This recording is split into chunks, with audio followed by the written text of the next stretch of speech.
News on television reported that the second princess of the Vermilion Kingdom, Stella, had arrived in Japan. She was accepted into Hagoon Knight Academy in Tokyo with the highest score in history and was even called the most talented and strongest knight. Ikki, who was watching the news, quickly turned off the TV. He thought about how some people believe life was unfair because what someone was born with could decide their future. Talent or no talent was something set from birth, and it felt like unchangeable fate. Those without talent would never defeat those who had it, so in the end, they had no choice but to give up on their dreams. Ikki remembered the words of his great-grandfather Ryuma, who had told him not to be bitter when he realized his own weakness. That advice was proof that Ikki had not given up on his dream. Holding on to those words, Ikki summoned his sword Intetsu.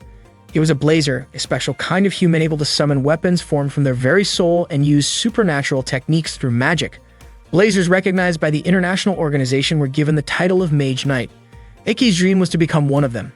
After training with Intetsu, Ikki returned to his room only to find Stella there wearing nothing but light clothing. Shocked, he froze for a moment. Stella, equally surprised, became furious when she saw him. In his panic, Ikki clumsily tried to make things even, which only made the situation worse. Stella, angry and embarrassed, immediately slapped him. Because of that incident, Ikki was summoned by Kurono, the headmistress of Hagoon Academy. She explained that Hagoon had always been the most prestigious knight academy in Japan. Every year in the Seven-Star Festival that decided the strongest knight, Hagoon's representatives had almost always taken the championship. But lately, the academy's results had declined. That was why she had stepped in as headmistress, determined to restore Hagoon's glory. However, she had not expected Ikki to get involved in such an inappropriate misunderstanding. Ikki explained that it was just an accident. Kurono, though skeptical, questioned why he had reacted the way he did. Ikki admitted his behavior had been clumsy, but he tried to take responsibility by apologizing directly to Stella. He promised he would do whatever it took to make up for the mistake. Stella, still upset, initially wanted to spread the story, but after hearing Ikki's promise, she decided to forgive him only if he was willing to face the consequences. She teased him with an impossible demand, but Ikki refused, saying the accident was not worth such a punishment. Stella became more offended when Ikki downplayed the situation, and her anger flared. She called him a lowly commoner and threatened to unleash her power against him. Flames appeared around her as her fury grew. Ikki, frightened, desperately tried to calm her down. Stella accused him of violating her dignity by barging into her room and looking at her in a disrespectful way. Cornered, Ikki blurted out that he had looked at her because he was genuinely captivated by her beauty. Hearing his honest words, Stella was caught off guard. The flames around her fizzled out and she blushed in embarrassment. She wondered how Ikki could casually say such a thing. Ikki, meanwhile, insisted that the room was actually his own. Stella did not believe him until Kurono returned and clarified that from now on, they would be sharing a room. Both Ikki and Stella were shocked.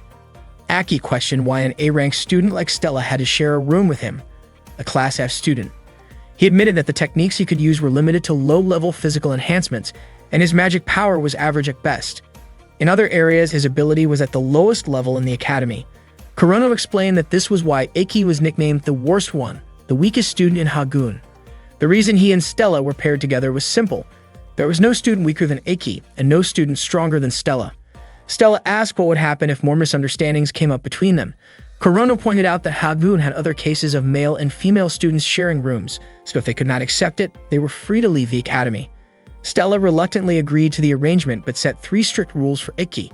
He was not allowed to talk to her, look at her, or even breathe near her.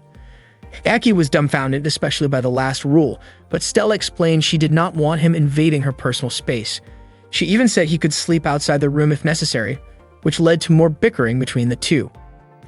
To settle things, Kurono reminded them that knights solved conflicts with their swords. She proposed a sparring match where the winner would decide the room's rules. Akai thought it was a fair and reasonable idea, but Stella was certain that a failing student from Class F could never beat her. Eki, however, believed that anything could happen in a match, especially since he had trained tirelessly up to this point. Stella agreed to the duel, but she raised the stakes. The loser would have to serve the winner. Ake protested that it was going too far, and eventually they reached an agreement. Kurono declared that the duel would take place in 1 hour. Stella really could not understand why she had to face Ikki, who claimed he had worked so hard. She remembered how her mother once told her not to train too much, but little Stella had said that her small country needed a powerful magic knight, and she promised to control her strength. Stella was very confident that she could defeat Ikki in the match. As Stella walked toward the arena, the students around her were talking about it. They were surprised that the great Stella was about to fight the one known as the worst one. Kurono herself did not expect Ikki to finally agree to the duel. Ikki's goal was to win the 7-star festival because if he could win it, he would be able to graduate even with poor grades, just as Kurono had once explained to him. Ikki was certain Stella would also join the festival, which meant sooner or later he would have to face her. Kagami, a member of the school's magazine club, even showed up to take photos. When Stella entered the arena, she mentioned that she knew Ikki was not allowed to join sparring classes because his ability was below the minimum standard. She advised him to stop dreaming of becoming a magic knight. Even though Stella's words had some truth to them, Ikki refused to back down from the match. He believed that hard work could surpass talent. Those words reminded Stella of someone she had defeated in the past, someone who claimed that being beaten by a gifted person meant effort did not matter, something Stella strongly disagreed with. The match was about to begin, and Kurono explained that the purpose of training battles was not to hurt opponents but to fight until the other could no longer continue. The devices used were set in training mode. As soon as the battle began, Ikki summoned his sword Intetsu, while Stella brought out her blazing weapon, Leviathan. Both of them charged at each other. Stella explained that the fire from her sword burned at 3,000 degrees Celsius, and if it hit, the risk was life-threatening. She swung her sword toward Ikki, but he quickly dodged. Even Nene, who was watching, was surprised by the intensity of the duel. Throughout the match, Stella kept attacking, but she did not expect Ikki to block her strikes so consistently. She praised his defensive technique. Ikki admitted he was struggling and pointed out that her swordsmanship showed she was not only gifted, but also someone who had worked hard. Stella appreciated his observation but was certain that her techniques could not be read so easily. At that moment, Ikki stopped one of her attacks. Stella was shocked to see that he could mimic her movement after observing it only once. The truth was that nobody had ever trained Ikki, so he had taught himself by carefully analyzing others. By studying deeply, he believed he could understand techniques to their very core and eventually surpass them. That was Ikki's style of swordsmanship. Stella attempted to feint, but Ikki calmly said that her swing was too slow and he easily blocked it. He even recognized that the move was not part of her usual sword style and advised she should not rely on tricks. His counterstrike landed, and for a moment, the students thought the fight was already over. Stella stood back up, however, and this time she poured her magic into her weapon. She explained that she knew Ikki's Intetsu would not be able to hurt her unless she fought him with her sword. Stella admitted that if she fought Ikki using only her swordsmanship, everyone would realize she was not just talented but also trained with dedication. Still, she decided to acknowledge that if she won, it would be because of her magic. With that, she resolved to face Ikki with her full power. Ikki, who had long accepted that he lacked natural talent as a magic knight, refused to step back. Stella then unleashed her full power, Cafeteria Salamandra. Ikki, meanwhile, focused on his own secret technique, always thinking about how the weak could defeat the strong. He called it Itoshura. When Stella launched her strike at him, Ikki suddenly moved with blinding speed, dodging the attack. Stella was stunned by how fast he had become, as if his magic had spiked all at once. In truth, Ikki had poured all of his magic into a single burst, focusing every drop of his energy into 1 minute. That was his original noble art. With that, Ikki's blade reached Stella, knocking her down. His belief was simple. To overcome the strong, the weak had to push themselves beyond human limits. Soon after, Ikki himself collapsed from exhaustion. Kurono then announced that Ikki had won the match. The entire audience was left in shock. Nene, watching with a smile, commented that the upcoming selection tournament was definitely going to be exciting. After Stella regained consciousness, Kurono came to see her in the student infirmary. Stella admitted that it had been a long time since she had felt the sting of defeat. She asked how Ikki was doing. Kurono explained that the technique of releasing all energy within a single minute could only be used once a day, which meant Ikki must have been far more exhausted than Stella. Curious, Stella asked what had actually happened. A student like Ikki should not have been ranked at level F. Kurono explained that rankings were determined only by a blazer's raw ability scores, so skills like swordsmanship or martial arts were not considered in the evaluation. Because of that, the system at the time did not favor Ikki's strengths. Stella was still puzzled about how Ikki could end up repeating a year. Kurono told her that there were many difficulties, or rather, the kind of simple but unfair problems that often showed up. Ikki had faced that unfair system over and over, but he never gave up and continued to train his abilities with conviction. Earlier, Stella had once said that she wanted to study abroad because staying in her home country would not help her grow. Because of that, Kurono suggested that she follow Ikki's example so her time in school would not be wasted. Later, Stella returned to the room and saw Ikki fast asleep. She gently touched his back. It was the first time she had ever touched a boy's back. Suddenly, Ikki shifted in his sleep and his body pressed down on Stella's hand. She carefully tried to pull her hand away, holding herself back from making any noise. As she noticed Ikki's shirt slightly open at the stomach, a brief thought crossed her mind to reach out, but she quickly held herself back. Remembering how Ikki had once seen her in an embarrassing situation, she wanted to even the score, so she lightly placed her hand on his stomach. The moment she touched him, Stella felt a strong surge of energy flowing from him. Surprised, she muttered to herself why she had even done that in the first place. To her shock, Ikki suddenly woke up and asked what she was doing. Startled, Stella screamed in embarrassment. After that, Stella sincerely apologized to Ikki. She admitted that she had judged him too quickly, and that if she had tried to understand him beforehand, she probably would not have lost the way she did. She openly acknowledged her defeat. Ikki then asked if Stella was now ready to fulfill their agreement, since the loser had to follow the winner's orders. Stella had no choice because she did not want to break her word. With frustration, she said that she would follow any order from Ikki. Ikki, amused by her expression, laughed. To Stella's surprise, Ikki's order was nothing more than asking her to become his roommate because he wanted to be closer to her. Stella's face turned bright red when she heard such a straightforward request. Ikki told her he would cancel the arrangement if she was uncomfortable with it, but Stella quickly stopped him. She said she would go along with it, insisting that she was only carrying out his order. Still flustered, Stella asked Ikki to call her by her real name. From that moment, the two of them agreed to be good friends. Shizuku was Ikki's younger sister. One day, she realized that even in their peaceful world, there was still a cruel fate. Ikki, the brother she loved so much, suffered because of it. No one in their family cared about him. One morning, Ikki and Stella were out jogging together. For Ikki, running 20 kilometers every morning was just part of his routine. He told Stella not to push herself too hard, but Stella said she was fine with it. Ikki reminded her that her magical powers were already more than enough to make up for her stamina, but Stella insisted that she could keep up. Ikki pointed out that she just didn't like losing. Ikki offered her a drink from his bottle, but Stella hesitated, feeling a little embarrassed. Ikki quickly apologized, thinking she didn't want to drink from his bottle. But to his surprise, Stella snatched it and drank anyway. Seeing that, Ikki looked genuinely happy. That same day, his little sister Shizuku would be starting at the academy. They hadn't seen each other in 4 years. Stella wondered if Shizuku was actually his stepsister, but Ikki explained that they were true siblings by blood. Stella felt relieved when she heard that. Later, Yuri, who was Ikki and Stella's homeroom teacher, introduced herself to the class. She explained the selection process for the upcoming Seven Stars Festival.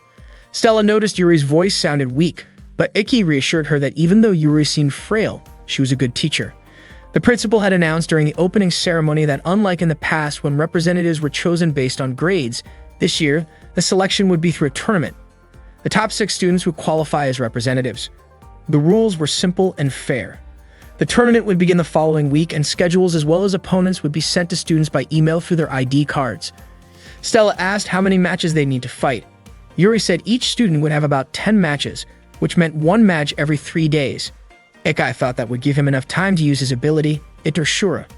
Yuri also explained that anyone who didn't want to participate could withdraw since it wouldn't affect their grades. She encouraged the class, raising her voice in cheer, but suddenly collapsed and coughed up blood. Ikki and Stella immediately rushed her to the student infirmary. Yuri revealed that she had been coughing up nearly a liter of blood every day. Ikki gently told her not to push herself so hard, but Yuri insisted that the day was special and she didn't want to look weak. Ikki confided to Stella that the only reason he was admitted into the academy was because Yuri had given him the chance. Yuri, however, said it was because of Ikki's own strength. She smiled and mentioned that last year had been especially tough for him. When Stella and Ikki left the infirmary, Stella asked what Yuri had meant. Ikki explained that Yuri was talking about how he wasn't allowed to join regular classes before. In the past, there had been no minimum requirements, but things had changed since then. Just then, the girl ran up and hugged Ikki. Stella was shocked and scolded him, but Ikki insisted he didn't know her. The girl introduced herself as Kagami, one of Ikki's juniors, and said she was a huge fan of his. Stella was clearly annoyed. Kagami praised Ikki for how strong he had looked in a recent match. She said she planned to start a newspaper club and wanted to feature him in the first issue, asking if he'd agree to an interview. Ikki looked embarrassed and said he wasn't really that impressive. Stella, irritated, said Ikki had already become popular at the start of the semester, so he might as well accept the interview. After that, she walked away. Kagami happily said she already had a headline idea for his article. Ikki asked her to talk about it later. Ikki then ran after Stella. On the way, he spotted Shizuku. She came over and greeted him warmly. Other students recognized her as the second-ranked student in the academy. Ikki admitted he almost didn't recognize her after so long, and he apologized for making her wait. Shizuku said she had been looking forward to meeting him again. and in front of everyone, she suddenly kissed him. Stella was stunned, and Kagami quickly took a picture, planning to use it as news material. Afterwards, Shizuku said she had wanted to see him for years. Stella, visibly upset, demanded to know what Ikki was doing, but Ikki was at a loss for words. Shizuku explained that kissing was simply a way of showing affection, usually between couples, but she believed that siblings who shared a deep bond could also express it. She added that in some countries, a kiss was considered no different from a greeting. Stella shouted in frustration that in her country, siblings would never do such a thing. Kagami chimed in, saying that in some other countries, it actually was normal. Ignoring the argument, Shizuku explained that she just missed Ikki deeply after 4 years apart. Ikki, however, reminded her not to say things that could be misunderstood. Shizuku leaned in as if to kiss him again, but Stella quickly pulled him back. She was confused as to why Ikki wasn't stopping her himself. Shizuku then asked why Princess Stella was interfering with a private moment between siblings.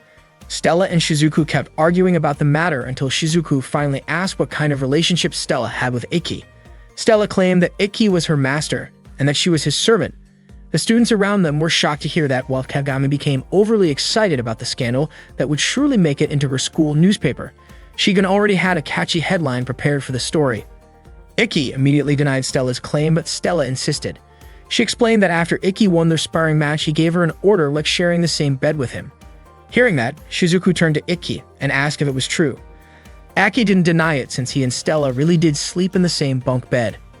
Shizuku then declared that she would free Ikki and summoned her weapon, Yoi Shiger. Ikki tried to stop her, but Shizuku calmly said that she was confident she could defeat Stella since her element was water, while Stella's was fire. Ikki reminded her not to use a device in that place, but before he could say more, Stella accepted the challenge and activated her weapon, Leviatine. Ikki was frustrated that Stella was going along with it, but Stella fired back, mocking Shizuku's device as being too simple, just like her chest. Shizuku refused to back down and retorted that Stella's chest and her weapon were both flashy but lacked substance. The two of them exchanged insults until they finally launched attacks at each other.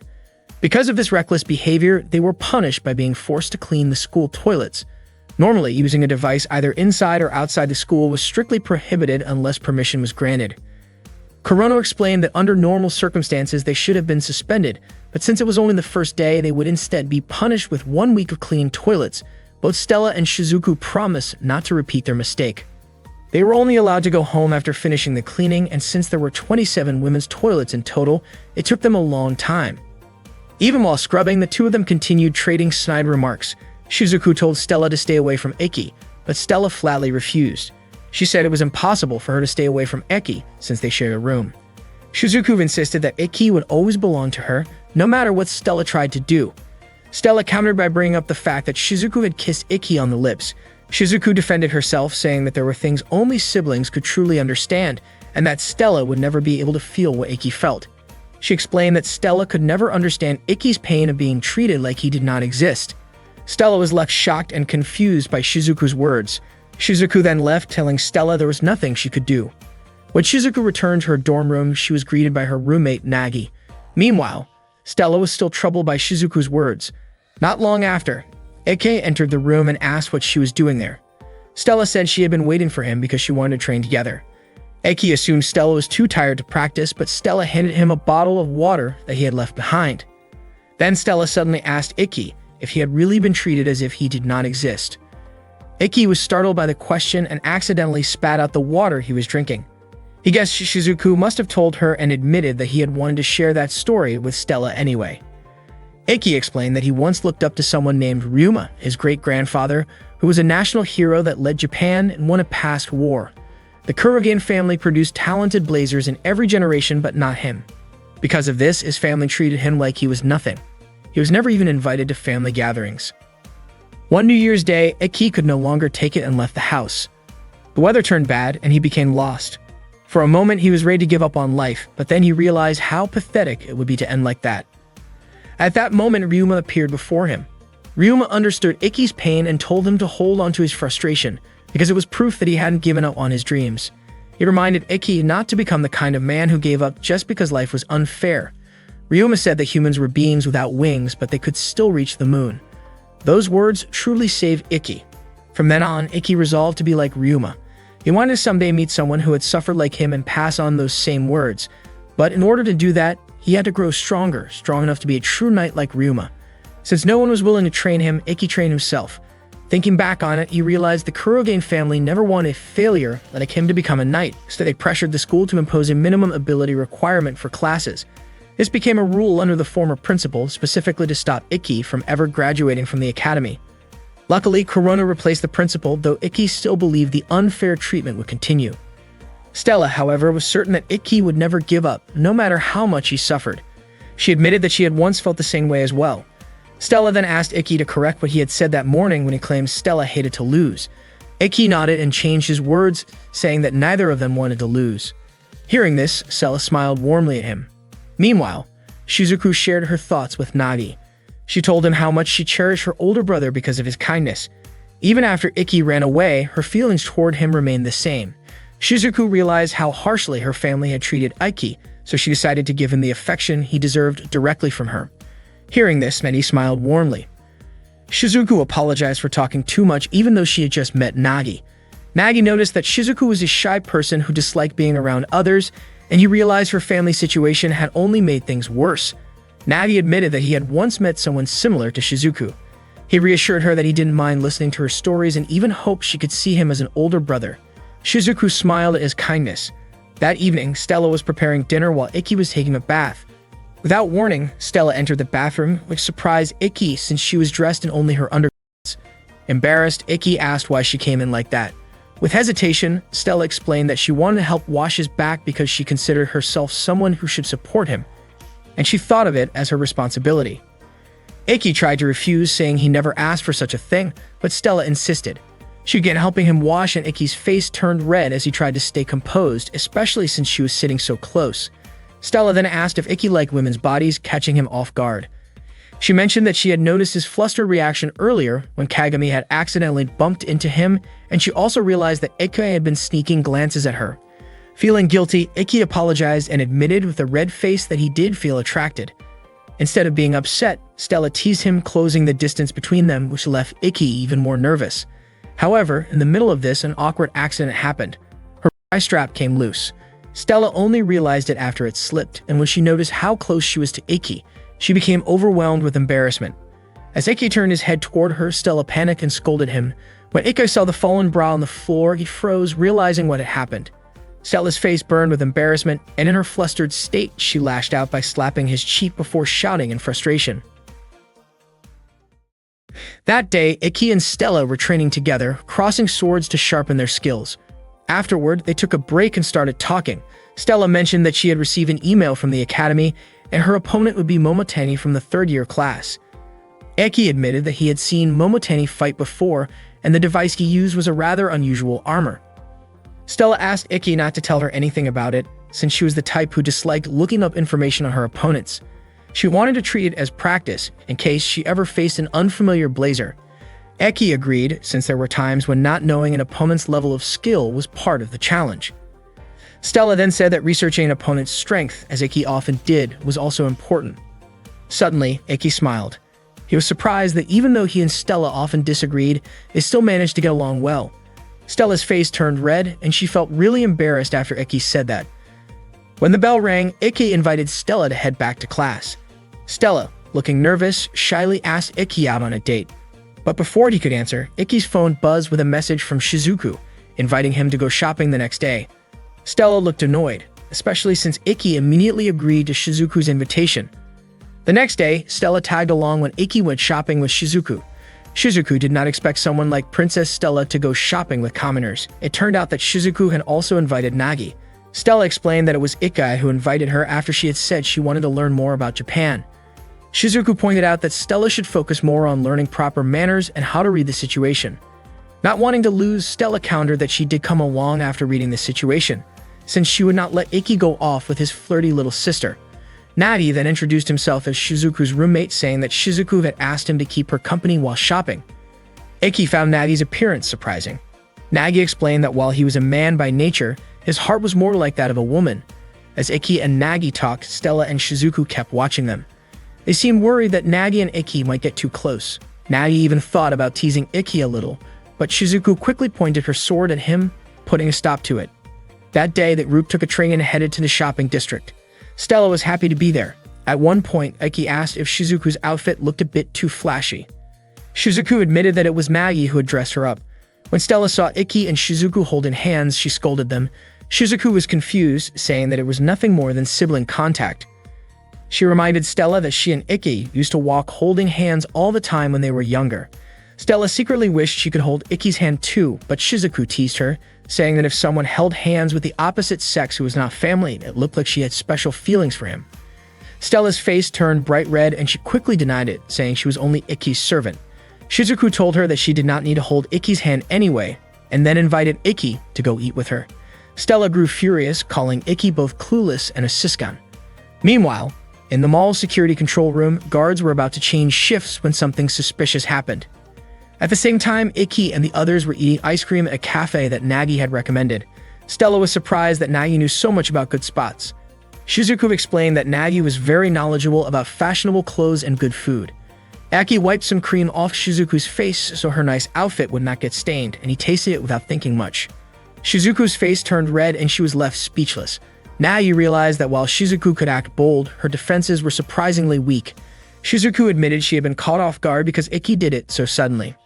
Unexpectedly, Stella smeared her face with cream and showed it to Iki, clearly wanting him to wipe it off like he had done for Shizuku. But since she had smeared too much, Iki went off to get a towel instead. Shizuku called Stella an idiot, and Nagi laughed, finding Stella's silly side rather cute. Back in the control room, an intruder entered and took out the security guards. At that moment, Iki and Nagi happened to be in the restroom. Iki was surprised to see Shizuku opening up to Nagi, since she was usually shy, easily irritated, and not good at dealing with strangers, especially men. Iki was grateful to Nagi for being friends with her. Nagi replied that Iki was exactly as Shizuku had described him, strong and caring. Suddenly, Nagi heard footsteps and covered Iki's mouth to keep him quiet. Two intruders working for Bishu burst into the restroom, with one of them even firing a gunshot. After making sure no one was inside, they left. Thanks to Nagi's magic, both he and Iki managed to stay hidden. Afterward, they returned to the restroom and found a mask left behind by the two criminals. Iki suspected that the mall they were in was being robbed. Nagi suggested they find out more, activating his device called Darkness Hermit. With it, Nagi could manipulate shadows and move through them. Together, he and Iki made their way to the security room, where they found the unconscious guards, most likely drugged by the intruders. Iki immediately reported the situation to Kurono. By then, the case had already made the news since a visitor had managed to escape and notify the police. Kurono told him that the police were surrounding the area. Iki wondered who the culprits really were. According to Kurono, it was just a gang of criminals with one blazer among them.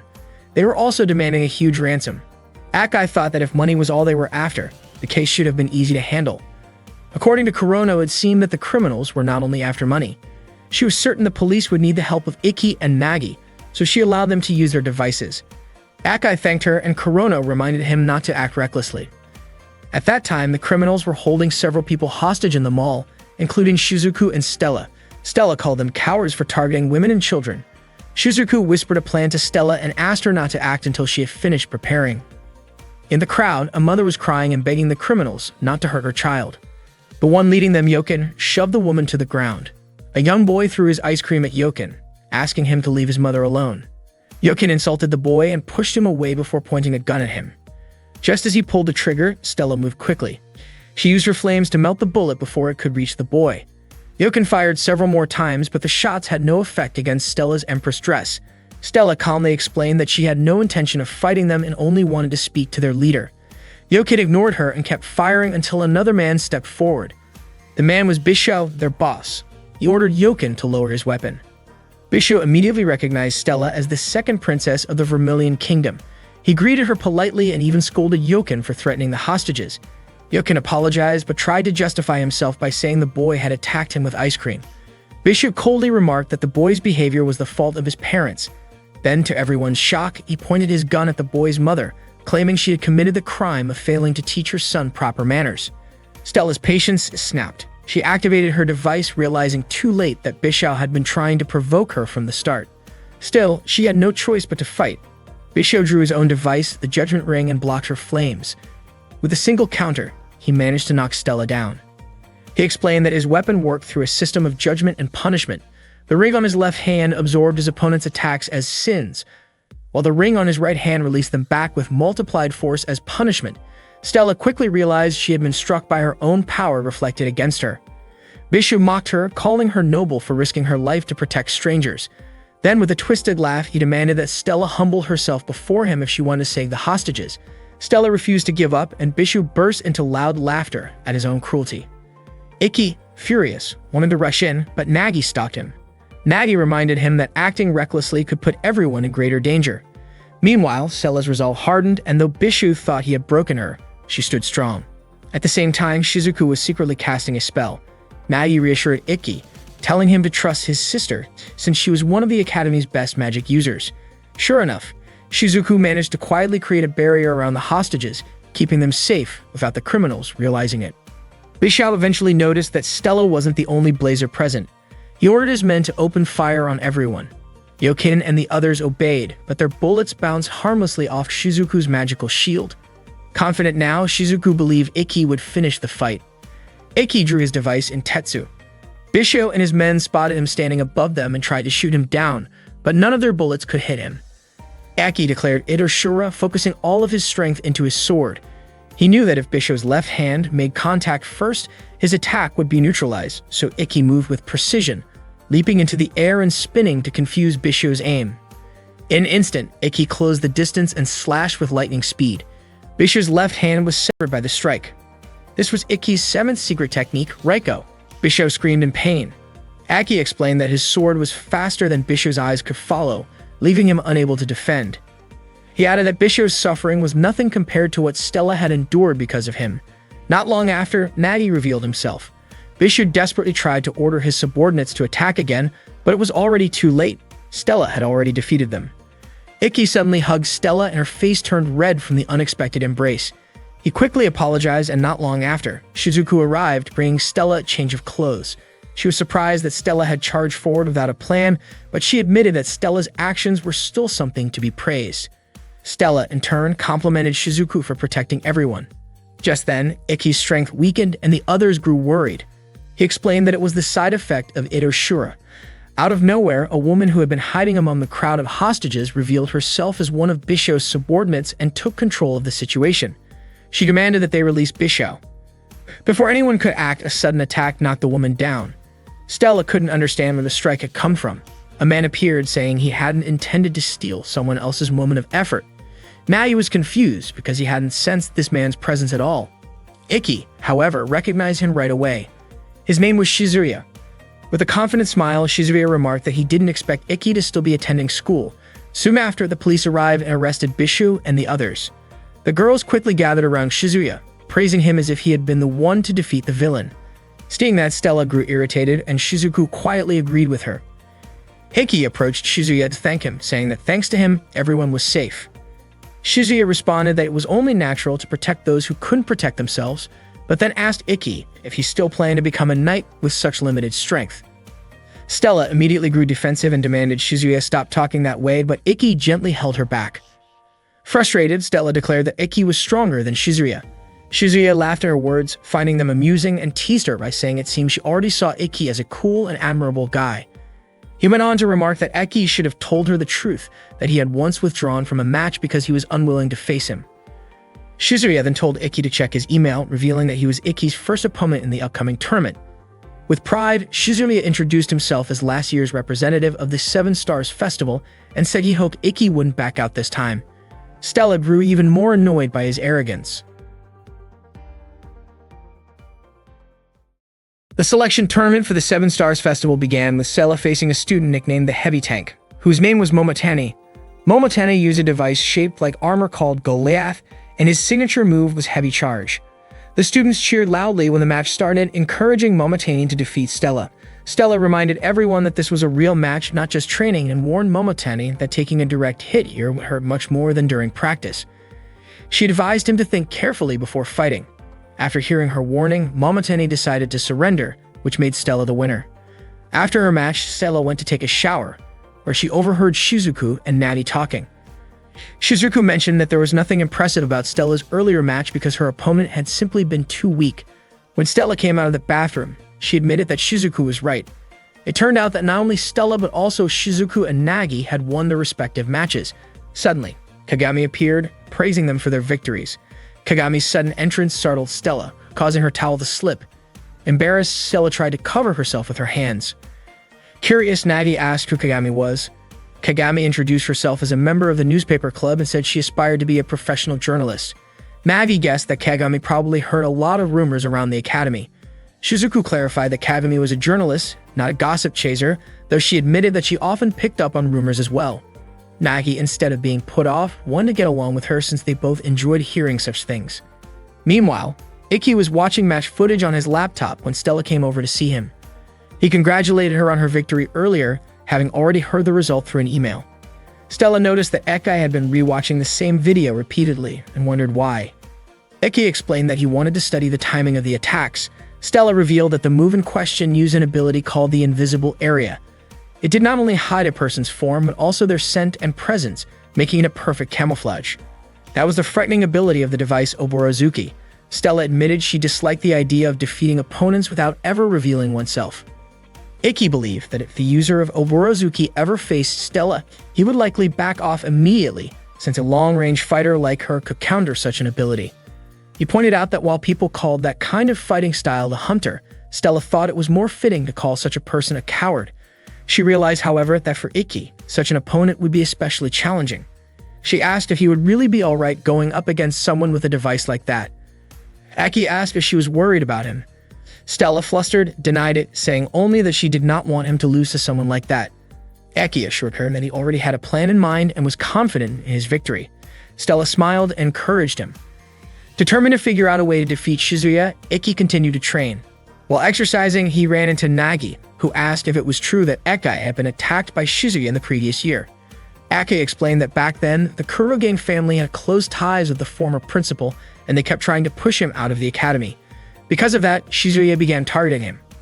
At that time, Ikki was banned from attending classes since his ability scores were ranked too low. Shizuya had challenged him to a fight, thinking that if Ikki could hold his own, the teachers would be forced to acknowledge his strength. However, Ikki refused because he had no intention of fighting him. Shizuya continued attacking him relentlessly, but Ikki never fought back. If Ikki had activated Intetsu, it would have meant he had taken the provocation, and even dodging might have been seen as resisting. Instead, he chose to stand still without fighting back, and because of that, he avoided punishment. Nagi then asked what Ikki would do if things did not change this year. Ikki said he would keep working to prove himself even if it took years of repeating the same efforts. Nagi commented that such strength could be called endurance, the ability to carry burdens within the heart. He explained that normally when endurance reached its limit, the heart would scream. But Ikki seemed unable to hear those cries anymore, which was why he could remain calm and keep smiling. Nagi hoped that someday someone would be able to hear the silent cries of Ikki's heart. Before his next match, Stella invited Ikki to watch another battle with her, but he declined, saying he needed to head to the waiting room and focus on his own match. Shizuku noticed that his shoelaces were still untied and reminded him to fix them, while Nagi wished him luck and told him to be careful. At the tournament registration, Nene appeared and praised him. She explained that most high school students usually use imitation devices, which was why many of them withdrew from the selection tournament once they realized it followed official match rules, where the stakes were serious. Ikki said he had been waiting for the chance to compete in an official match, so he felt no hesitation. Nene was impressed, and Ikki recognized her immediately.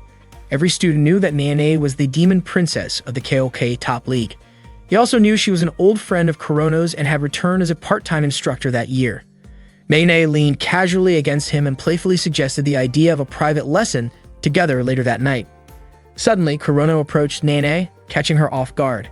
She instinctively hid behind Ikki. Kurono questioned why Nene, who was supposed to serve as the commentator and overseer for the third match, was lingering there. Nene admitted that she was bored with the previous match, and Kurono promptly pulled her back to her designated spot. 30 minutes before Ikki's match, he focused intently on preparing himself. He could hardly believe that he had finally reached his first official match. Years of patience and perseverance had led him to this moment. Confident that he would not lose, he waited for the time to arrive. When the 30 minutes had passed, it was finally Ikki's turn to step into the arena. This was the fourth match of the day, and Hangetsu and Nene were in charge of guiding the proceedings. The students were buzzing with excitement, eagerly anticipating the battle.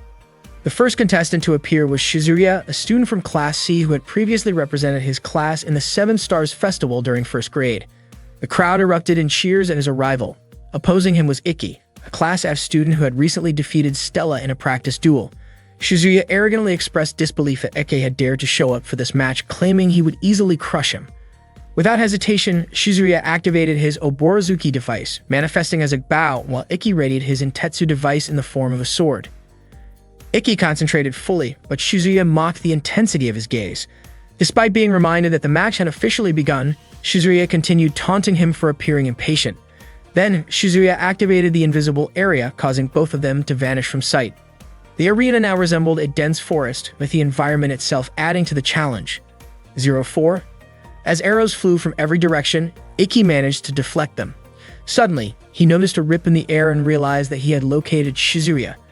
With a swift strike of his sword, he landed a successful hit. The invisible area could not conceal the physical trajectory of Shizuya's arrows, and Ikki followed the paths they left behind. The chase led them up into the trees.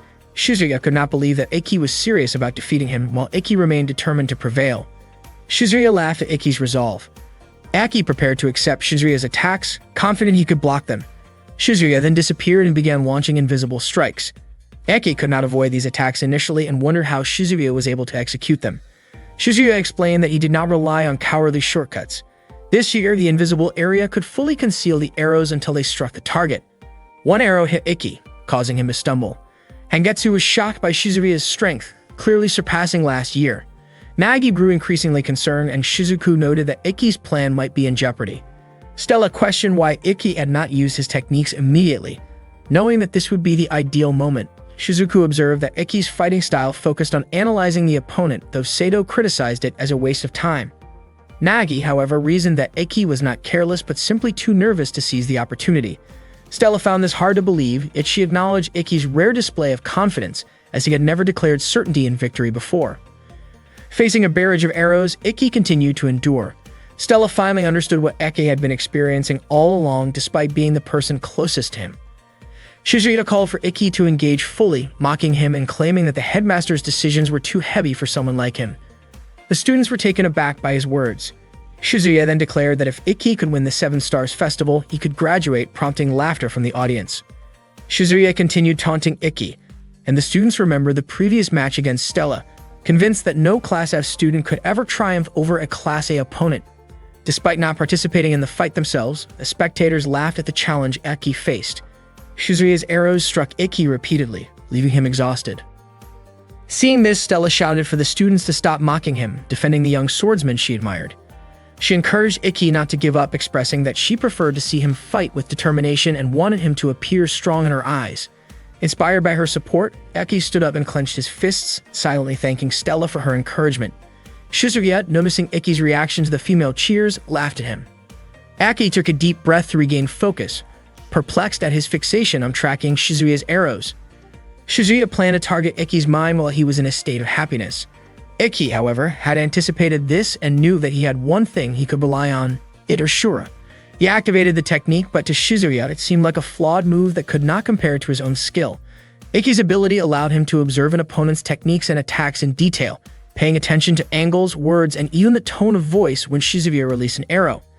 By doing this, Ikki managed to anticipate Shizuya's arrow attack, leaving Shizuya genuinely surprised. Ikki had expected that Shizuya would change his target, and the sudden shift caused Shizuya to panic, thinking that Ikki could see him. While Ikki could not perceive Shizuya's physical form or shadow directly, he could infer his movements by analyzing Shizuya's attack style, the depth of his strikes, his emotions, and his tone of voice. Following these cues, Ikki could track Shizuya and ensure that he would not escape. Nene laughed at the scene, while Hangetsu asked how Ikki was able to track Shizuya so accurately. Nene explained that Ikki possessed the ability called Blade Steel, which allowed him to understand how an opponent's techniques worked. At that moment, Ikki was essentially reading Shizuya's strategy. The technique he used was called Perfect Vision. Ikki unleashed the full extent of his power against Shizuya, moving with unstoppable momentum. Even when Shizuya unleashed his Million Rain attack, Ikki continued to advance steadily. Shizuya grew increasingly fearful, to the point of pleading with Ikki not to harm him. Ikki's sword strike landed just inches from Shizuya's face, and he admitted that he might need to train more since his strike had missed by only a millimeter. Shizuya then collapsed, unable to continue the match, and Ikki was declared the winner. Hangetsu announced that Ikki had officially won his first match, prompting cheers from the audience. Ikki glanced at Stella before suddenly fainting. Hangetsu immediately instructed the medical team to take Ikki to the student infirmary. Nene had already suspected that the selection process at that stage could not be overlooked. That night, Ikki woke up to find Stella sleeping nearby. At the same time, Shizuku stood quietly by the door of the infirmary. Nagi asked why she did not come inside. Shizuku remained silent and immediately embraced Nagi. Nagi admitted that he liked Shizuku's personality. Soon after, Stella woke up and felt embarrassed, lightly hitting Ikki because he had seen her sleeping while drooling. Ikki apologized for causing her concern. He confessed that he also had feelings for Stella and felt grateful to have met her. Stella became flustered, realizing that while she admired Ikki, her admiration was more for his courage and determination rather than romantic feelings. Ikki understood this, yet admitted that he had wanted to express his feelings. Stella called him straightforward, noting that only Ikki could be so honest. She asked him to close his eyes and then gently kissed his cheek. Stella reassured him not to misunderstand her actions, explaining that she had genuinely wanted to do it. She admitted that her feelings in that moment matched Ikki's, and he hugged her tightly. Stella smiled brightly and told him that this moment was meant to be the only time it would happen. Ikki confessed that being with Stella made him feel stronger and more determined. He invited her to aim for the pinnacle of their skills together, which meant that in the final match he would face Stella. Stella felt confident that this time she would be the one to win.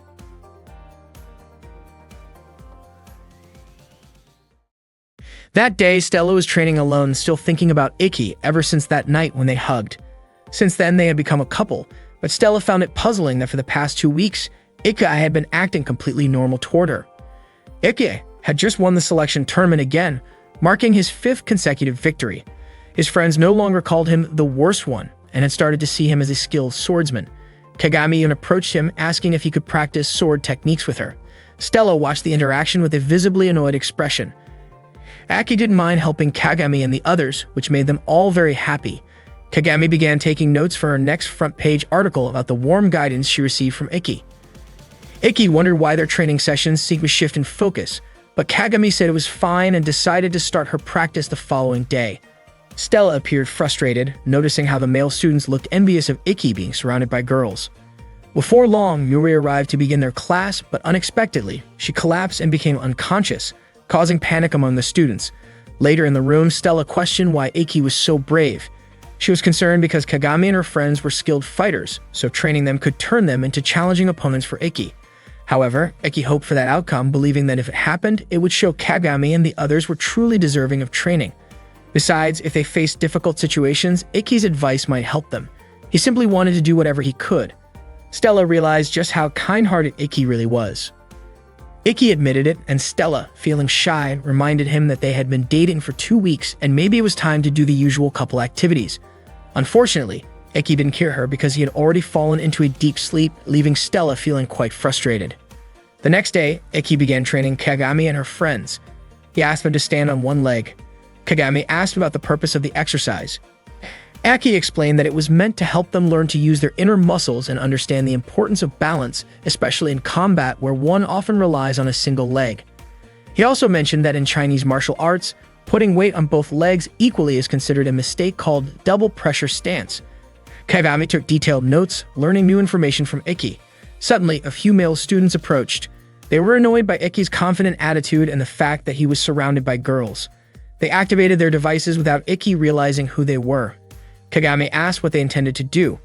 They wanted to teach Ikki a lesson and tried to surround him, but Ikki skillfully handled the situation quickly and efficiently, neutralizing the threat. One student, scared, attempted to use a device, but Ikki easily stopped it. He approached the student, who became so frightened that a simple tap from Ikki caused him to kneel. Ikki reminded everyone that using devices on school grounds without permission was forbidden. Unexpectedly, the students apologized to Ikki. Kagami was surprised by their attitude. They admitted that they were simply jealous because Ikki was strong and popular among the girls. They also wanted to become strong and respected like him. They begged Ikki to train them, and he agreed, immediately instructing them to start practicing right away. The male students even began calling him Master Teacher. Kagami kept taking notes about Ikki's teaching methods, confident that her story would attract attention online. Soon, the female students also joined the training and Ikki allowed them to participate.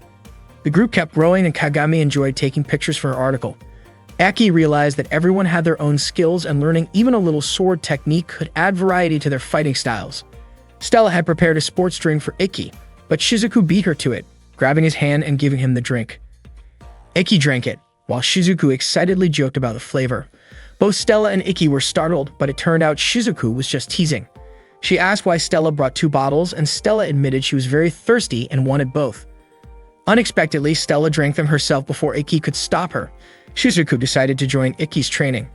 Even though she had a trainer at home, she claimed she wouldn't want to train under someone who had previously rejected Ikki. Ake permitted her to join. Stella didn't want to be left out and tried to join as well, but Ikki didn't immediately allow it. Frustrated, Stella ran off, upset that Ikki wasn't being sensitive to her feelings. On her way, she ran into Nagi, who had a dating game called Shiritsu Prince Kakuan, which Stella borrowed out of curiosity. She played it in her room, enjoying the romantic interactions and imagining moments like holding hands, sharing a kiss, and hugging. Suddenly, Ikki appeared, startling Stella. He told her that tomorrow's training session would be held at the swimming pool and invited her to join. Stella questioned why he was inviting her when he hadn't intended to train her before, and Ikki explained the reason. The next day, Ikki, Stella, and the others set off on the bus. Stella looked cheerful, sitting next to Ikki. Shizuku wondered why Stella was joining them, while Nagi guessed that Stella must have been so hooked on Shirapu's game that she was ignoring the real world. Stella smiled, remembering what Ikki had said yesterday. She realized that she had already reached the point where Ikki could train her, even though their sword styles were very different. Aki's technique relied more on strategy, while Stella relied on raw strength. If she practiced with Ikki, the results could be unpredictable. Ikki wanted Stella to grow far beyond what she imagined. Her eyes sparkled as she felt moved by his concern. Stella watched Ikki's peaceful sleeping face on the bus, and Kagami noticed the quiet moment between them. When they arrived at the swimming pool, the students changed into their swimsuits, looking impressive in their new attire. It was Stella's first time seeing a swimming pool in Japan. Shizuku teased her, joking that a foreign princess had never experienced the outside world. Stella explained that in her palace, pools of that size were usually only for bathing. The two of them always seemed to bicker, no matter where they were. The boys watched with admiration, feeling lucky to follow in the footsteps of their great teacher. Ikki instructed them to relax their bodies and float in the water. This exercise was meant to train their lung capacity. Kagami continued taking notes on everything Ikki said. While in the water, they would become more in tune with themselves. Ikki asked them to focus on their bodies and listen to the inner voice within. Stella seemed slightly bored because Ikki wasn't spending much time with her, even though she had gone through the trouble of picking out her swimsuit. At one point, she accidentally dropped the ball, which hit another girl. Stella apologized, but the girl barely paid attention. Stella dove into the pool, following Ikki's instructions, trying to listen to her heart to determine which sense was her strongest. She was confident that Ikki's Ito Shura technique would sharpen that sense to its limit. As she focused underwater, she was startled when Kagami asked about her relationship with Ikki. Stella choked and quickly surfaced. Kagami immediately apologized, and Stella asked what she meant by that question. Stella tried to brush off the topic, thinking it impossible for a princess to date a commoner. Kagami then asked if that meant she could pursue a relationship with Ikki herself, even jokingly suggesting she would confess to him. Hearing this, Stella quickly stopped her, accidentally admitting that Ikki was her boyfriend. Kagami promised not to tell anyone, reasoning that as a journalist, she also wanted her friendships to remain smooth. Stella felt relieved, but Kagami pressed on, asking how far her relationship with Ikki had progressed. Stella's face turned red at the question. Kagami curiously wondered if they had done anything intimate, but Stella firmly denied it. Kagami speculated whether they had at least kissed, and Stella bashfully admitted that they had not. Ikki was still training the students, and Shizuku was surprised to see that he remained so enthusiastic. She asked Nagi whether it was strange for a younger sister to have feelings for her older brother. According to Nagi, while it was unusual in general, he believed that Shizuku would continue to like Ikki regardless, and that this was a form of true affection. Meanwhile, Stella was sharing her feelings with Kagami, who realized that Stella was deeply devoted to Ikki. Stella admired everything about him, from his life path to his dreams. Kagami was curious whether there had been any progress in Ikki and Stella's relationship over the past 2 weeks. Stella admitted that she did not want to force anything, she simply wanted them to appear more like a couple. Kagami asked if Stella had told Ikki about this, but Stella felt she could not bring herself to say it, as she was shy. At that moment, Nagi tried to comfort Shizuku, who was feeling conflicted. He was confident that no man would dislike a determined girl, especially one as sweet as Shizuku. She realized that she needed to be ready for either outcome, whether Ikki would accept her or not. Nagi explained that this was a step in transforming from a little sister into a mature woman. Shizuku responded that as long as Ikki was happy, she would be happy too.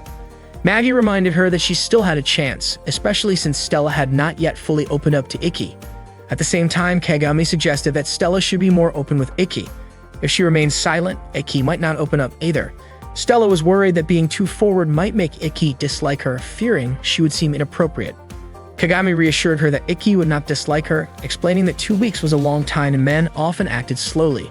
If Stella kept quiet, he might eventually drift away. Stella did not want that to happen. Kagami promised to help them get closer and mentioned that she had noticed Ikki glancing at Stella's swimsuit. Stella felt a surge of excitement, but immediately became nervous when Kagami left to call Ikki. Before long, Ikki approached Stella. He mentioned that Kagami had told him she wanted to discuss something important. Stella asked what he thought of her swimsuit. Akai said it suited her well, but Stella felt a bit down since he had not looked directly at her. She remembered Kagami's advice not to remain silent. Suddenly, Ikki asked if they were sure about continuing their relationship as it was. He also noted that in the past 2 weeks they had not really seemed like a couple. Stella feared that he might leave her, but Ikki explained that he simply wanted to discuss the future of their relationship. Overwhelmed, Stella began to cry, expressing that she felt their relationship was impossible. She also complained about how they had never held hands and noticed that Shizuku or even Kagami at times seemed more attentive. Ikki was confused by what Stella was saying.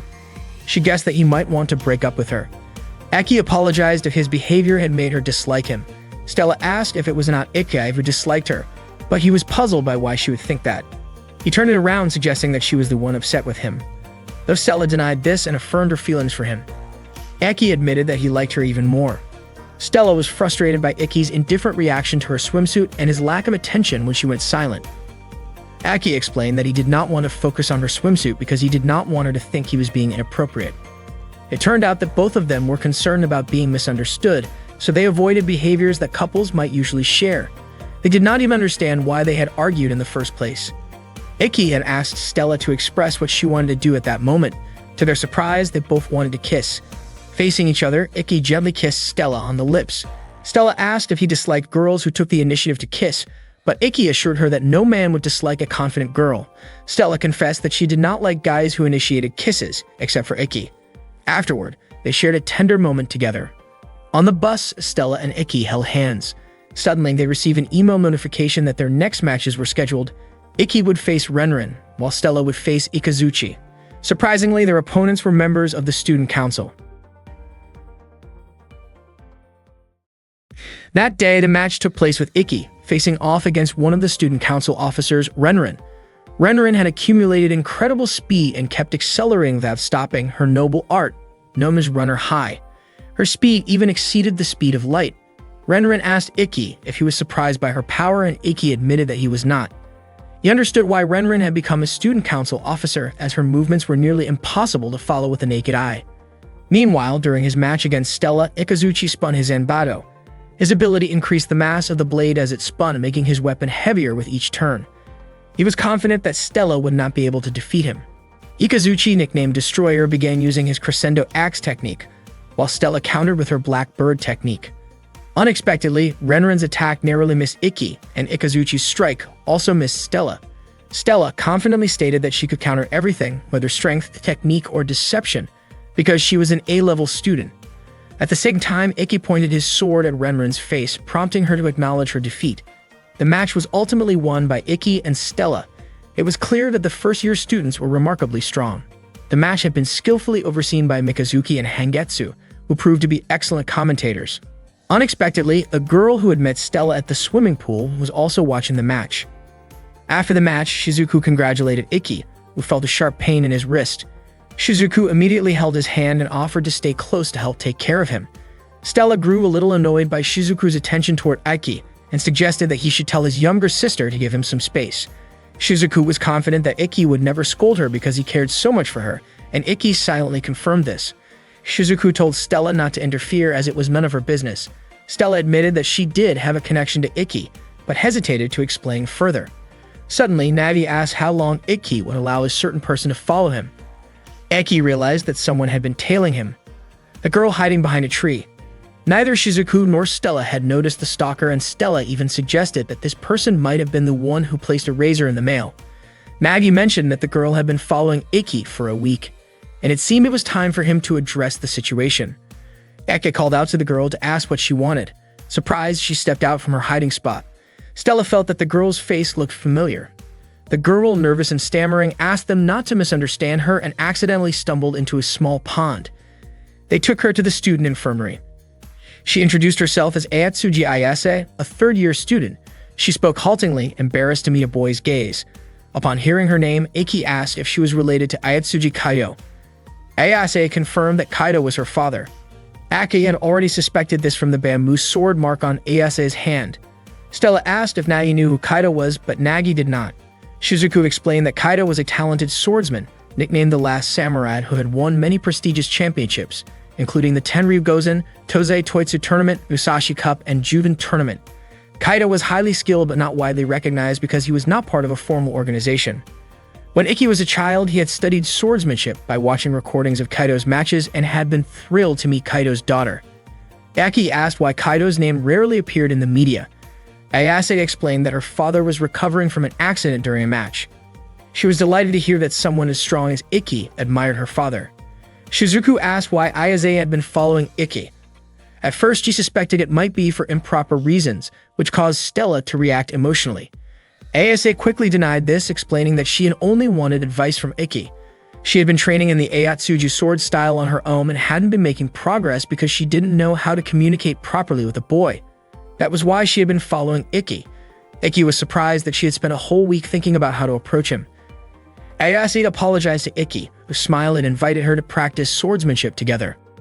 During their practice, Iki noted that Ayase's stances were solid. She had not forgotten the basic movements, but her motions remained varied and at a high level. When one of her strikes came close to Iki's neck, he asked her to stop.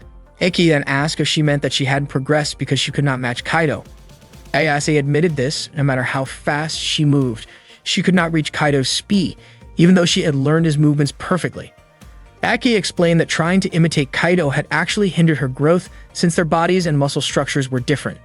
The higher the level of the person Ayase tried to imitate, the more obvious the differences became. Ayase noticed this and praised Iki for his skills. Akana had a method to correct Ayase's movements, but he advised that if Ayase was proud of using a sword technique identical to Kaido's, it was better not to force any changes, because once a sword style was altered, it was almost impossible to return to its original form. Ayase earnestly asked Iki to train her to become stronger, and Iki agreed. He instructed Ayase to take a stance. To guide her posture, he adjusted her leg positions. Ayase was surprised, and her face turned red at the contact. Stella could not help but be surprised by Iki's actions. Iki explained that he was only making minor adjustments by moving her feet a few millimeters and told Ayase to focus on feeling the difference while remembering the corrected positions. Iki also explained that women generally had more flexible joints than men, especially around the hips, which allowed for faster and wider lateral movements. Ayase felt embarrassed because of the attention to her posture, but she appreciated the guidance. Stella and Shizuku looked on, astonished at Ayase's reaction. Once Ayase adjusted her stance, it felt tighter and more stable. Even a small change in her stance made a noticeable difference. Ayase immediately managed to direct her sword toward Iki's neck with ease. Stella and Shizuku acknowledged the improvement. Ayase had shifted the center of her movements from her arms to her lower body. She was thrilled as she had struggled with this for a long time and Iki had made it seem easy. Ayase admired Iki's mastery of sword techniques, while Stella appeared slightly jealous of their closeness. After the training session, Iki apologized for the unexpected contact, but Ayase felt reassured, noting that his strong hands reminded her of her father's. Iki was surprised that his hands had been complimented. Ayase expressed admiration for Iki's dedication, clarifying that her feelings were purely respect and not anything else. Stella asked Shizuku if she felt jealous seeing Iki guide Ayase so closely. Shizuku considered Iki's actions as purely instructional and supportive, not flirtatious. She believed that as long as it made Iki happy and the person was trustworthy, she would approve. However, Shizuku felt there would be no one like her in that regard. Stella was surprised by Shizuku's maturity despite her small stature. Shizuku, in turn, teased Stella for being physically developed but still somewhat childish. Meanwhile, Ayase asked Iki to continue her training the next day, confident that she could grow stronger under his guidance. She was determined to pass the selection for the 7-Star Festival tournament. That night before going to bed, Stella asked Iki how it felt to guide Ayase's posture so closely. Aki admitted he could not easily explain it. Stella reached out her hand and Iki took it, reassuring her that he was only helping with training. Stella admitted she was worried about misunderstandings, but Iki emphasized that his feelings were only for her. The next day, Ayase practiced sword techniques with Stella. who admitted that Ayase's movements were impressively fast. Ayase thanked her for the support. That evening, Ayase treated Iki and Stella to dinner at a cafe, expressing gratitude to Iki for training her daily. Iki lightly scolded Stella for eating too much, but she explained that eating too little made her feel sluggish. Ayase was surprised that Stella could maintain a slim figure despite her hearty appetite. Ayase reflected that training with Iki was helping her gradually approach her father's level, though Iki reminded her that it was thanks to her own hard work, and that she would understand this fully in time. Ayase also felt determined that she still had challenges to overcome to reclaim what was lost. Suddenly, a group of young men arrived and greeted Ayase, making her uncomfortable. Aki noticed and warned them not to bother her. Their leader Kurado poured a drink for Iki, but then acted aggressively, laughing and claiming Iki's defenses were weak. Stella and Ayase worried about Iki's safety. The commotion caused other cafe patrons to leave, and one staff member tried to call the police but was stopped by someone. Kurado admitted he enjoyed confronting sword enthusiasts and challenged Iki. Stella wanted to intervene, but Iki stopped her, assuring that it was unnecessary since the bottle had been thrown accidentally. Kurado's subordinates laughed at Iki despite his composure after being struck by broken glass. Kurado approached and spat at Iki, and again Stella tried to fight, but Iki prevented her. Kurado dismissed Iki as weak and lost interest in fighting him further. After Kurado and his friends left, Stella wondered why Iki had allowed Kurado to behave that way. She also realized that Iki had intentionally not dodged the bottle swing. Aki explained that if he had dodged, the situation could have escalated, and he did not want to cause a scene in a public place. Moreover, if he used his device, he could have been expelled from school. Stella then understood that Iki probably felt Kurado was extremely strong. Ayase, on the other hand, appeared visibly shaken by fear. Not long after, a student appeared and mentioned that Kurado was known as the Troublemaker and a top fighter from Danro Academy, nicknamed the Sword Ear. According to the student, Iki's decision not to confront Kurado was the right choice, especially since Kurado had made it to the top 8 in last year's 7-Star Festival. Another student soon arrived, expressing relief that Iki had not chosen to fight Kurado. Curious, Stella asked who those two students were. They were Otakata, the vice president of the Hagoon Academy Student Council, and Kanata, the student council treasurer. Otakata proceeded to heal the wound on Iki's head. After returning from the cafe, Ayase asked about Iki's head injury. Aki explained that thanks to Utakata, the wound seemed to have disappeared entirely. Stella then asked Ayase about the true identity of Kurado and his friends. Ayase remained silent, unwilling to answer. Aki did not push her, but assured her that he was willing to help as a friend if she had any problems. Just as Ayase was about to speak, Iki's phone rang. There was an email notification revealing that his next opponent would be Ayase. Ayase had received the same notification. Neither Iki nor Ayase had anticipated this. After that, Ayase quickly left.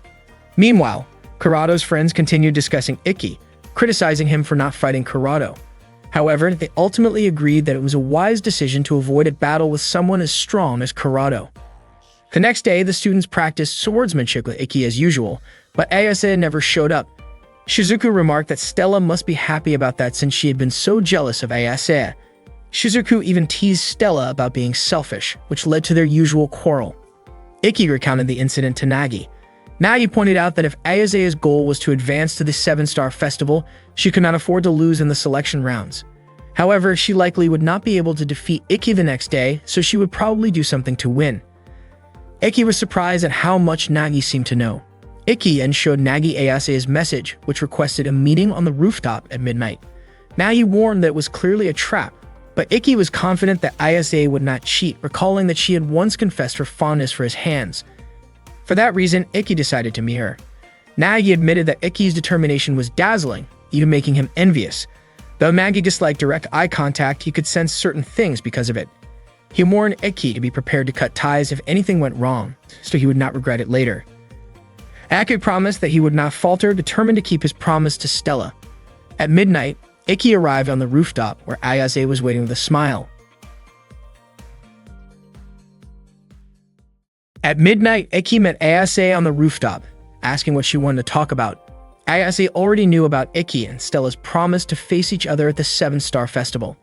Aki admitted that wherever and whenever it happened, he and Stella had promised to fight one more time.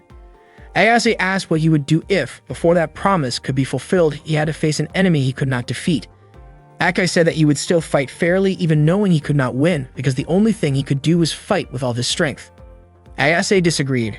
In her view, fairness without results was meaningless, and she would do whatever it took to win. Suddenly, Ayase let herself fall from the rooftop. Ikki was shocked and shouted her name. He then activated Itoshura to save her, rushing down to catch her before landing safely in the pool below. Ikki could not understand why Ayase had done such a thing. She smiled, knowing he had used his trump card, Itoshura. Ikki was surprised to realize that Ayase had deliberately lured him. Ayase knew that Itoshura could only be used once a day, while the selection tournament would begin in 10 hours. That gave her a chance to win, even if her sword skills were not fully developed, because combining them with her blazer power could potentially overpower Ikki, who had already used his ace. Ikki asked why Ayase would abandon the honor of a knight and lower the spirit of swordsmanship. Ayase ignored his words, focused solely on defeating him. After that, she left. Ikki tried to pursue her, but felt his body weaken and could not move. Meanwhile, Stella was asleep and murmuring in her sleep. When she woke up, she was startled to see Ikki above her. She asked him to speak, but he looked exhausted and remained silent, growing increasingly anxious. Ikki opened his eyes and saw Shizuku, Stella, and Nagi in front of him, realizing he was in the student infirmary. He was shocked to see that it was already 11 a.m. Stella reassured him, saying he still had time because the match would start at 3 p.m. Nagi had already informed Stella and Shizuku that Ayase had asked to see Ikki the night before. Just as Ikki was about to mention this, Kurono arrived and asked him to come along briefly. At that moment, the area where Ayase had fallen was being investigated. Kurono suspected Ikki was involved because he heard Ikki had been taken to the student infirmary. Ikki admitted he could not tell the whole truth but was willing to accept punishment. Kurono believed Ikki must be protecting someone. Ikki asked Kurono about Ayase. Kurono explained that Ayase's father, Kaido, had suffered an incident 2 years ago that prevented him from fighting again. Stella asked for clarification. It turned out that Kaido's school had been challenged and Kaido lost the duel. Ikki suspected the culprit was Kurado, the Sword Eater from Danro Academy. Before the fight, there had been an agreement. Kurado would take over Ayase's family lands and buildings, and Kaido had been in a coma for 2 years. At that time, Ayase had been watching over her father, remembering his words. No matter what happened, she must uphold her dignity, maintain proper conduct, help the weak, and avoid evil. Whoever challenged her, she must fight fairly. Kaido also told her to become a fearless sword knight. Ayase had once confronted Kurado, but he dismissed her as too weak to be a worthy opponent. Ayase was furious and resolved that if she reached the 7-Star Festival, it would be her chance to face Kurado one last time. Suddenly, Kaido apologized. Ayase held her father's hand and promised to reclaim everything. Meanwhile, Kurado and his friends were in the academy's backyard. After hearing Ayase's story from Kurado felt a twinge of sympathy. Everything had been taken from her, yet that struggle had made her strong like a determined wild animal. Navi remarked that Ayase would do whatever it took to defeat Ikki. Stella asked what Ikki intended to do for the upcoming match. He said he would fight with all his strength, as anything less would dishonor Ayase. Shizuku pointed out that Ayase had already tried to gain an unfair advantage against Ikki. Ikki asked Shizuku and Stella to accompany him, as he had something to do before the match began. The tournament started shortly after, with Hagetsu and Yuri serving as match coordinators. The crowd cheered excitedly. Hagetsu noted that Yuri seemed healthy, and Yuri revealed she had prepared 1 liter of blood for the match. Soon after, Yuri discharged the blood. The first participant was Ikki, a first-year student and an F-ranked knight who had won all of his previous matches, earning the nickname Another One. The second participant was Ayase, a third-year student and a D-ranked knight. Both Ikki and Ayase wielded unique swords, and Ayase had even learned techniques from Ikki. Kagami took photos for news coverage, describing the match as a battle between teacher and student. Ayase had not expected Ikki to participate, acknowledging his persistence. Ikki activated his Intetsu device. Ayase sensed that Ikki might be angry at her, but she remained confident in her own victory. She activated her own device, Hizum. Stella asked about Ayase's abilities. Nagi explained that little was known about her. She had never participated in official matches before and had not yet shown her true strength. How powerful Ayase turned out to be would determine the course of the match. As soon as the match began, Ikki immediately leaped toward Ayase. However, just by pressing her sword with her finger, Ayase managed to inflict injuries on Ikki, leaving the audience astonished at the mysterious attack. Ikki retreated and Ayase pressed her sword again, once more leaving him marked with mysterious cuts on his back. She advanced and questioned how it felt to be struck by the wind she could control with her noble art. Ikki admitted that the wounds did indeed hurt. Both drew their swords again, revealing that the true power of Hizume's device was the ability to create wounds. Ikki suspected that Ayase had planted traps in the arena before the match and was using invisible wind currents to harm him. His suspicion proved correct. Ayase had indeed left traces of previous slashes throughout the area, which when activated caused the air around them to swirl and form a vortex capable of tearing at a target. Aki realized that this meant the arena was filled with thousands of such traces, and Ayase was confident he could not escape her attacks as she advanced with her sword drawn. Nagi commented that if Ayase had actually planted these traps, it would be a violation and the match would be stopped, making Ikki the winner by default. At that moment, Ayase ran toward Ikki, relieved that the referees had not noticed her trick. She wondered if he had figured it out. She attempted to lure Ikki toward one of the traps with her sword, but he successfully dodged, causing her to question whether he was aware of her setup. Ayase then tried to test him further by attacking his arm, leaving visible cuts.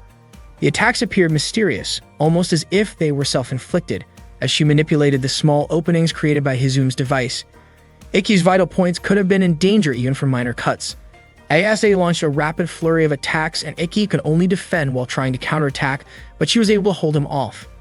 She activated the wind vortex to try to overpower him, but Ikki managed to resist. Shizuku noted that his defense was unusual and highly effective. Nagi acknowledged that Ikki was indeed skilled in close-range combat. Eventually, Ayase could no longer sustain her wind vortex attack, and Ikki began to understand her fighting style. Earlier, Ikki and Stella had consulted Yuri, who mentioned that Ayase might be breaking the rules. Surprised, Yuri nearly fainted and insisted that she would report any violations. However, Ikki asked her to overlook it intentionally, which shocked Stella. Yuri reminded him that any breach of rules would end the match and automatically make him the winner, stressing how important the tournament was. Ikki understood that losing even once could jeopardize his chances of advancing to the Seven Stars Festival. When Yuri pressed him for an explanation, he simply wanted to trust Ayase. He admitted that he could have chosen to sever ties with her to win, but that alone would not feel right. His conscience would not allow him to end their bond, so he requested permission to witness Ayase's determination until the very end. During the match, Ikki observed that Ayase's sword technique, movements, and breathing were all inconsistent. She seemed to have forgotten not only what he had taught her, but also some of her fundamental skills. No matter how hard she tried to act ruthless, her heart could not be deceived. When Ayase's mind wavered, her power faltered. She appeared frustrated at this observation. Ikki also pointed out that her pride was much higher than he had realized. Ayase explained that she had not doubted herself for the past 2 years. She believed that no amount of pride would matter if she lost, since dishonesty and ineffective effort would be meaningless. That was why she would use every possible means to win. She was determined that whatever happened, she would emerge victorious and reclaim everything. Hearing this, Ikki resolved to do only one thing: unleash his full strength to restore Ayase's confidence.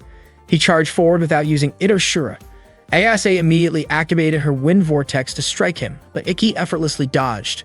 Ayase realized that Ikki was using perfect vision, so she had to attack faster because if she failed, she would not be able to defeat the sword eater. She tried to convince herself not to lose to Ikki. She focused her sword to create a swirling wind. Ikki leaped and attacked Ayase from one side, and she countered, but her strike missed. It turned out that Ikki was using his fourth secret sword technique, Shinkiro. Ikki attacked Ayase again, and she weakened and collapsed.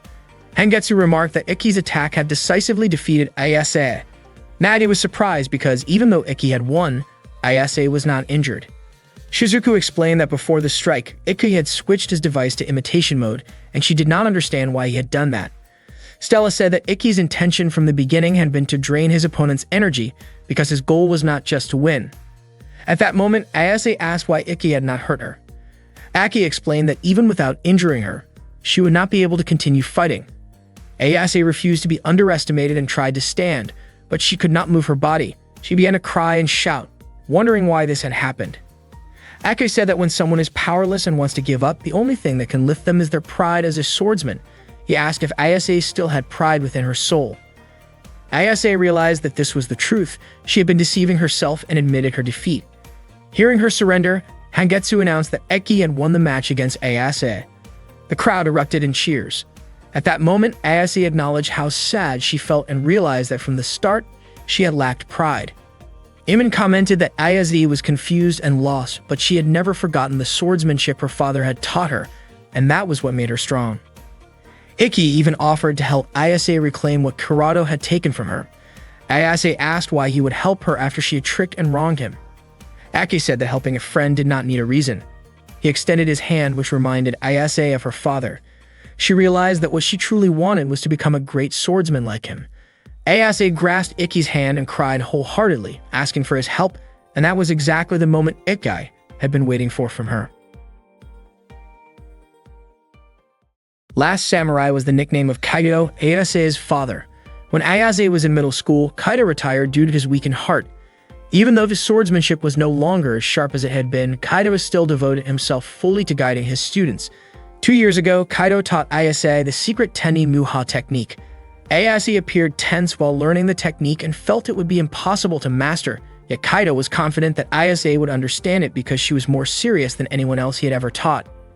Kaido instructed Ayase that no matter what happened, she should always uphold her dignity, maintain proper manners, help those in need, and stay away from evil. For Kaido, the art of Ayatsuji swordsmanship was about protecting others. Ayase understood that her father's time was limited, which was why he taught her the secret technique and entrusted the Ayatsuji sword art to her.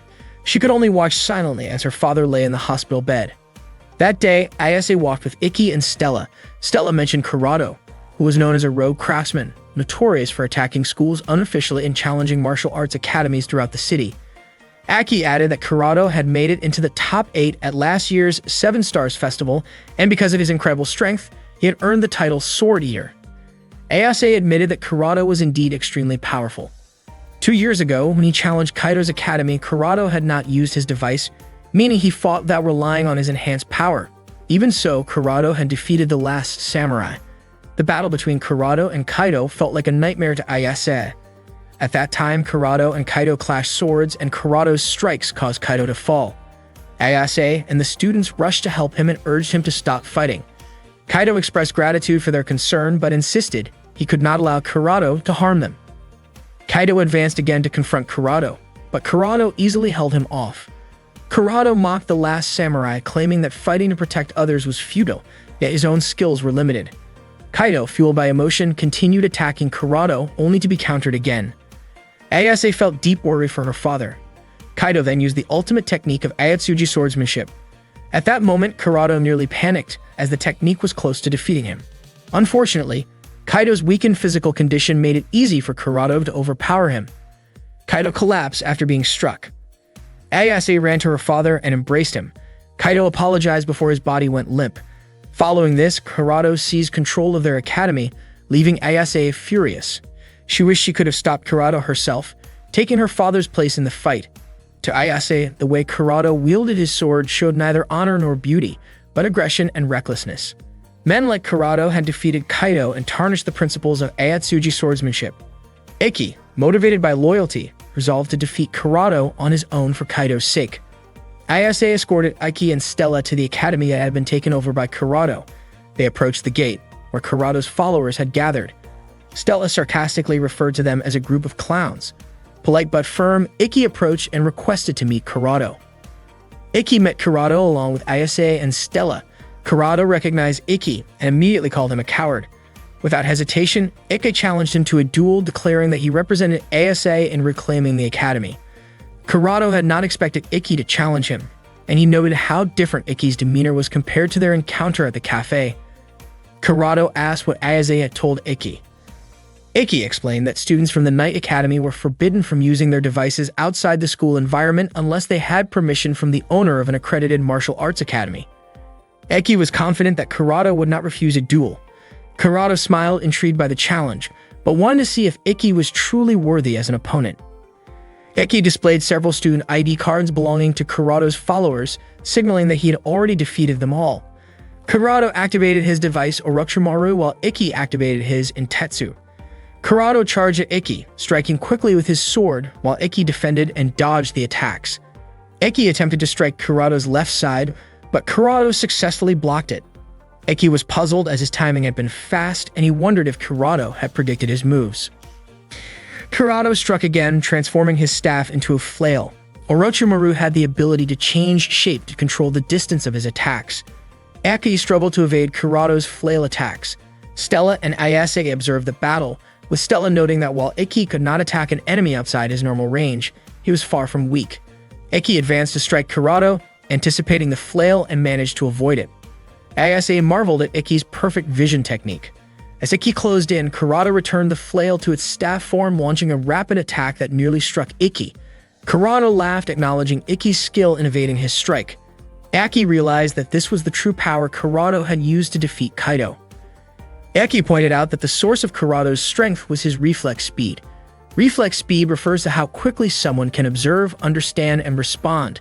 Most people perform this process in about 0.3 seconds. For Ikki and Stella, even after rigorous training, they could only reach 0.1 seconds, while Kurata's reflex speed was under 0.05 seconds. This meant that while Ikki performed one move, Kurata could execute 2 to 3 moves.